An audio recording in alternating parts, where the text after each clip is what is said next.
Well, as spring approaches, state and local agencies are keeping a close eye on what this winter's dry conditions could mean for wildfire season. Snowpacks in parts of north central Washington is below average for this time of year, with Blewett Pass showing significantly less water stored in the snow than at this time last year. Officials say the snow water equivalent, it's the amount of water the snowpack will produce as it melts, is running below normal in many areas. In tonight's featured story, NCW Life News spoke with Ryan Roderick with the Washington State Department of Natural Resources about what these trends could mean in the months ahead. We are in an extremely dry winter. There's a metric that we use a lot called the snow water equivalent, which is just like it sounds. It's the amount of snow that turns into the requisite amount of water. And that's very, very low. The only place it's really normal right now is up in the national park, up in the North Cascades. Most other sites that measure that snow water equivalent are below the 50th percentile. Some portions of the South Cascades are in the 20th percentile to the teens. So the snowpack is very, very low. We do have a lot of winter left, though. We've got all of February, most of March, and hopefully maybe even into April to see some more precipitation. As far as that precipitation falling as snow, we don't know yet if that's going to be enough to get us to normal, but those metrics are running low enough that we would need some pretty significant snow events to make those sites starting to read as normal. What preparations are already underway for wildfire season? Well, the good news is that DNR is prepared to address those fires that happen on our jurisdiction. We stagger our resources throughout the state of Washington, throughout central Washington. So all of those engine companies, the aircraft you see during fire season, those are staged and ready to go in those geographic zones that are more prone to fire.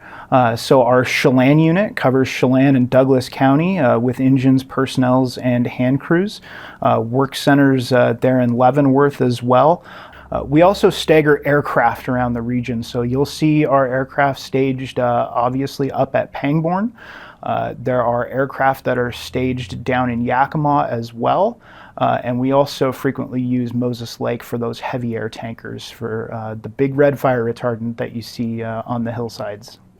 So I know you mentioned that there are a few metrics that you've been following, but are there any others that you're watching over the next month that will influence how aggressively you prepare?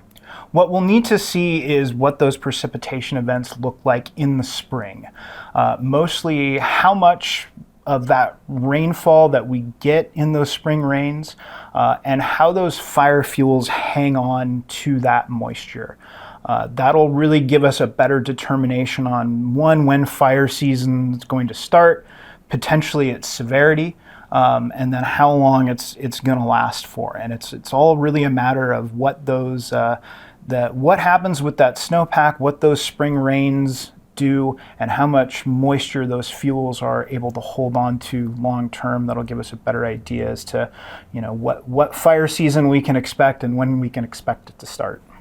So for some people who might not know, how does the snowpack affect a wildfire season? So it's just one of the things that can affect wildfire season. Again, we'll want to see what those spring rains do.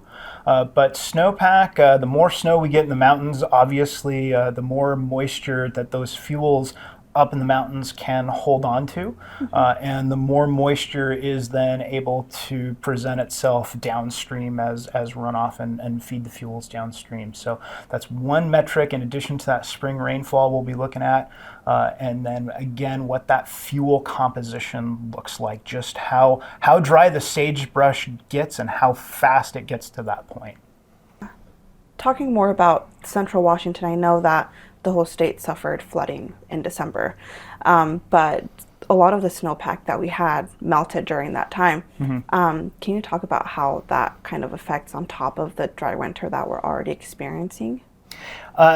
It did wash off a lot of that snowpack. Again, unfortunately, we're in a position where that flooding, there really wasn't much snowpack to wash off to begin with. It did wash off some of that. Most of that catastrophic flooding that we saw on the west side as a result a result of those Pineapple Express type events coming up from the Pacific Ocean. So that primarily fell as a major rain event instead of a major snow event. What we really need to see is more of those snow events in the mountain, again, getting into February and March. What should residents in North Central Washington be doing now, regardless of how the rest of winter plays out? Regardless of how it plays out, now is definitely the time to prepare. Start thinking about having a plan for your home and property.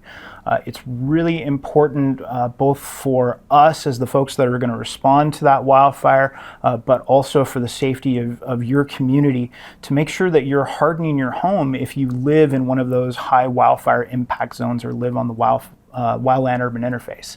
I like to say, if you can go out for a walk around your neighborhood and touch sagebrush, there's a good chance that you live on that wildland urban interface. So it's really the simple things in hardening your home that are going to make the biggest difference. So, make sure your wood pile isn't stored under your deck.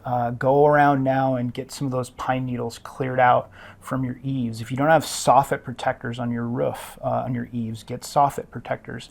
And then within 0 to 5 feet of your home, make sure there's nothing flammable that's touching that home. That includes overhanging branches, again, pine needles that could potentially be on your roof. And then from that 0 to 30 feet, again, make sure that there's not a lot of flammable materials that's in between that 30-foot buffer zone and your home.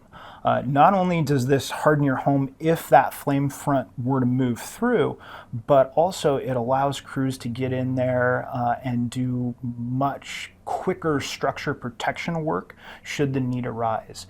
The less work that we have to do to secure your home before that flame front moves through, the better chance your home and property will weather that flame front.